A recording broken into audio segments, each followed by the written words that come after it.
Hi everyone, today we're doing lesson 5 from module 6, geometry of level E of VMath. So turn to page 23 to follow along and take notes.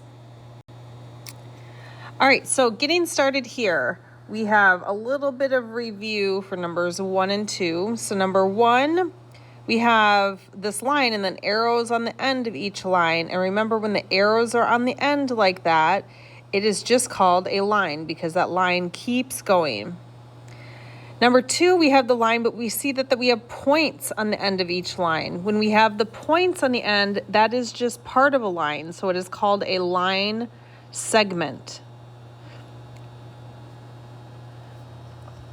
Number 3 says, Mariah puts 2 line segments together to form one long line segment. So you can see here, here's one segment, here's the other, and then it formed one long one.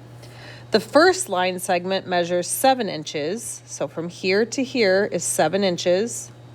Together, the 2 line segments measure 10 inches. So from here all the way over is 10. What is the length of the second line segment? So what do we have to find? We need to find this missing piece. So we need to write in, we need to find length of second line segment. Okay, and how are we going to do that? Well, we know one part, we know 2 parts, so we know 2. So I think if we look here, we can subtract. So we're going to use subtraction to find the difference. Because look, if we look at part C, it says solve 7 plus something equals 10. Well, then if we just do the opposite, we go backwards, we're going to do 10 minus 7, and then we get 3. So the length of the second line segment is 3 inches, because if we put the 3 up there, then we can see that 7 plus 3 equals 10. So this line segment is 7 inches, this line segment is 3 inches. Should label it with inches.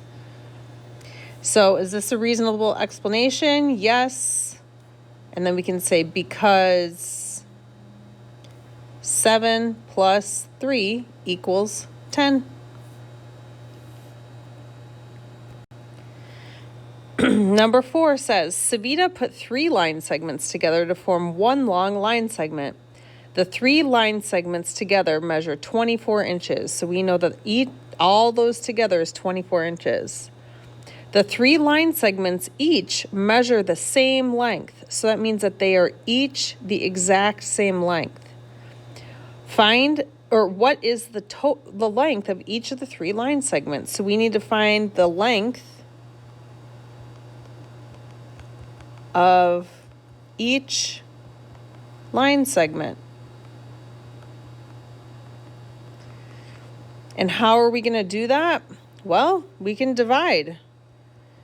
Because if we know that the total is 24 and each of these is the same one, 3, we can divide by 3 because look here, solve. Something times 3 equals 24, but then if we use our fact family, we can do 24 divided by 3 equals 8.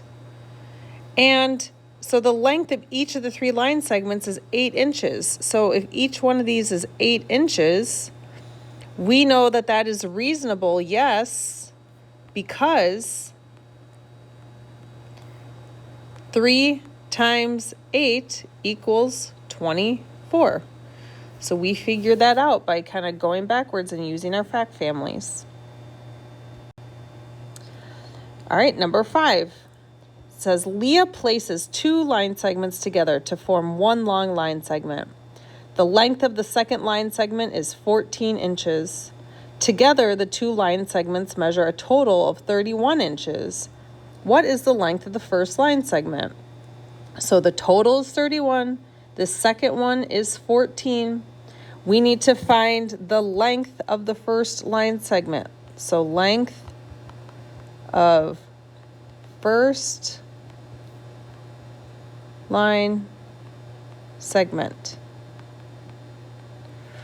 How are we going to do that? Kind of like in one of those other examples, we're going to use our fact family. We're going to subtract. So look here, we have something plus 14 equals 31. Well, let's go the other way. 31 minus 14 equals 17. Okay, the length of the first line segment is 17 inches. Is that reasonable? Yes, because if we do the fact family, 17 plus 14 equals 31.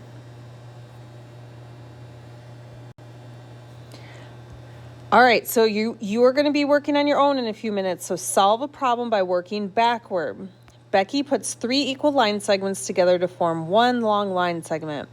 The length of the 3 line segments together is 36 inches, so the total is 36. What is the length of each of the 3 line segments? So we need to find the length of each of the 3 line segments. How? Work backward by dividing this time. Solve. Something times 3 equals 36. So then we got to use our fact family and go the other way. 36 divided by 3 equals 12. So the length of each of the 3 line segments is 12 inches. And is this reasonable? Yes, because using multiplication, 12 times 3 equals 36. All right, you're going to complete page 25 on your own. Read the questions carefully. Make sure to show your work. Good luck.